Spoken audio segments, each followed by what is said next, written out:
যারা ডায়াবেটিসে আক্রান্ত তাদের ক্ষেত্রে আসলে কার্বোহাইড্রেটের ডিস্ট্রিবিউশনটা কিভাবে হবে সেই বিষয়ে যদি আমাদেরকে একটু বলবেন। তাদের 1/3 করা উচিত। আমরা প্রচলিত যে থালা, তার থালাতে চোখের দেখা একদম ইঞ্চি নিয়ে মাপতে হবে না, 3/1 চাল বা এই জাতীয় কিছু একটা, আর একটা হলো সবজি, আর একটা হলো প্রোটিন বা মাছ বা মাংস।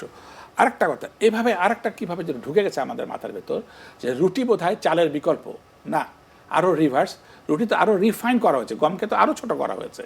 সুতরাং আমি যদি 1 মুঠ চালের ভাত আর ওই সমপরিমাণ যদি রুটি খাই একই ওজনের, কোনো ক্রমে রুটি চালের বিকল্প হতে পারে না, বরং এটা রিভার্স হওয়ার একটা আশঙ্কা আছে। খাবারের বাইরে আর কোন কোন বিষয় রয়েছে যেটিকে যদি আমরা একটু সুন্দরভাবে বিবেচনা করি তাহলে ডায়াবেটিস জনিত সমস্যা থেকে আমরা মুক্ত থাকতে পারবো বা ঝুঁকিটাকে এড়ানো সম্ভব? প্রথম কথা হচ্ছে যে এর কারণটাই তো ইডিওপ্যাথিক, মানে 90% কারণ আমাদের বিজ্ঞান আজ পর্যন্ত আবিষ্কার করতে পারে নাই।